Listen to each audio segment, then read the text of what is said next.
guys, and welcome to the Sunderland vs Fleetwood match review. Now, I'm going to be relatively quiet, not only because it's quite late here at my house, but because my throat is absolutely killing me after celebrating that 96th minute equaliser from Max Power, and that was so sweet. Not only because it was at the 96th minute, but the only reason it got to 96 minutes is because 6 minutes was added on because of their horrendous time-wasting tactics decided by none other than Joey Barton. So it's sweet as hell right now to see that knobhead's face go down when that 96th minute winner went in. But anyway, we'll get into the match review. So we went unchanged again, and 5 minutes in, Fleetwood scored. We didn't wake up. We definitely didn't wake up. We were really sloppy. Fleetwood came out with a lot of intensity, and they were pushing us and going for it, and they were running at us. A ball over the top. Ozturk misjudged, let their man through. Willis, I think he was a little bit too easy to take on, and he's slipped it under McLaughlin to make it 1-0, and it's a terrible, terrible start from us. And I have to say as well, Willis, in that opening 10 minutes, and I did put it out on social media, he really worried me because he looked so out of character for the opening 10 minutes anyway. He definitely improved as the game went on, but I don't know whether he's picking up an injury or he's got an injury, should I say. But he just looked really out of position at times. He looked a bit dodgy on the ball. A couple of really bad touches that gave it away, and a pass or two that went astray, or went straight out of play, or straight to one of their players. And he's really normally very good on the ball for a centre back, and which is why I hold him in such high regard. But it definitely shown that when Willis isn't at it or isn't in form, the whole back three as a unit definitely collapses. I suppose you could say that about any of the back three, because all the back three, when you are playing the system, have to play well, and they have to all be on form to make the system work. But Willis, for me, definitely looked really dodgy in the opening 10 minutes. And yeah, so it was a really slow start. I feel like we were just very passive. I think after Fleetwood got their goal, they didn't really have too much.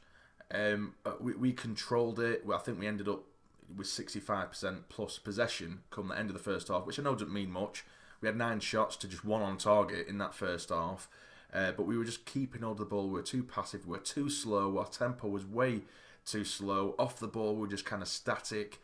And it was just sort of little half chances here and there without really testing the keeper whatsoever. Maguire did hit the bar. It was our first time we really moved the ball quickly. We didn't lounge around on it, you know what I mean? And because there were a few times where some players were making half-decent movement off the ball, but we take one touch too many from the back, and it'd allow Fleetwood to get back into position to get their shape back together and make it easy for them to defend against us. But like I say, the first time we did get a bit of tempo moving, we moved the ball really quickly. Ball was chipped over for O'Nien. He laid it off nicely for Maguire, and he's lashed at it, and it's come off the crossbar. We did have a few chances getting the ball into the box, but for me, I think this is the frustration with Charlie White, because he's supposed to be this target man.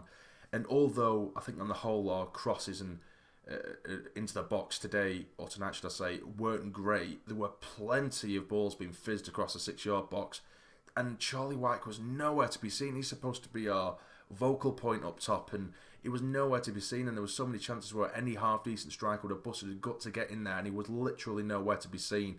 A couple of times, Denver Hume, who for me, I really don't think had a very good game today. I think he was bullied a little bit by the Fleetwood right back, and he's really struggled against him. But the 1 or 2 times he did get past him, he managed to get a couple of decent deliveries in, and again, White was nowhere to be seen.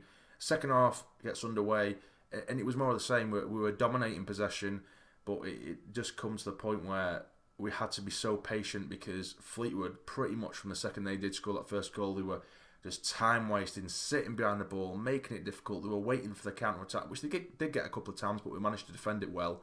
But they just sat back, and we were just resorting to kind of pumping balls into the box. White weren't even challenging half the time, and their 6'6" defender Suter was just winning everything in the air.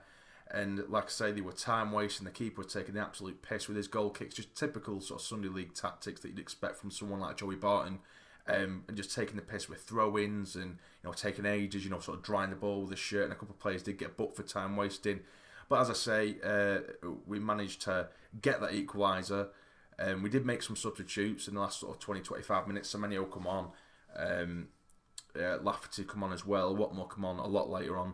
In the final few moments of the game, we just throwing the kitchen sink at him. But again, I felt like it was very, very much hopeful in the manner in which we played. It was, we got to the final third, and no one really had the balls to go for it. It was just a hoof into the box, and we were getting headers, but they were flying way wide, or we weren't quite getting on the end of crosses, like I say. And there were some really, really good crosses in towards the back end of that second half. Some really dangerous balls being fizzed across the 6-yard box, and there was no one there. One time, I think it should have been or possibly should have been a penalty on Luke O'Nien. A ball again was fizzed across the box. It looked like it was going to sit for him, but it looked like it was pulled down.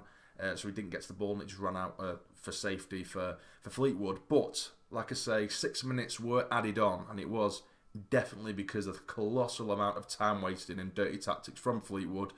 And it just happened to be Max Power in the 96th minute, the last kick of the game, literally the last kick of the game. Ball is bobbling around in the box. Watmore lays it off for Power, and it's really come at him with a little bit of pace. He hasn't got much time to think about it whatsoever, and it's his first touch, and he just dug it out and put it into the bottom right-hand corner, sending Joey Barton back to his shithole in Fleetwood with 1 point.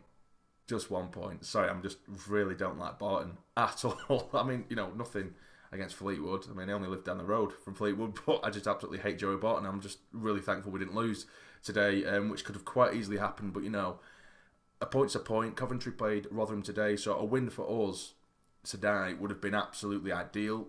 It would have really put pressure on those two, because them two did get a draw, but we've got another point. We play Coventry this weekend with a potential chance of jumping up into that top two if we do manage to get the win there. But again, that's going to be a really difficult game. And I think all in all, Fleetwood, I think they won the last 5 games. They're on a hell of a run. So to get a point, it isn't bad. It isn't bad whatsoever, particularly seeing as though we really weren't in full flow. Gooch was off form. We didn't quite look right today. Also, a few of our key players really didn't play particularly well today, and we still managed to get away with a point against a team that really are in form. So I'll take it every day of the week. So yeah, that's my thoughts on the game. The throat is killing me, as I say, so I'll leave it there. So what did you think of the game? Let me know in the comments down below. But if you have enjoyed this video, please hit the like button for me. It'd be massively, massively appreciated. And subscribe to the channel if you're not already to become a fully fledged member of the Sassy Army. But for now, you take care and stay jam.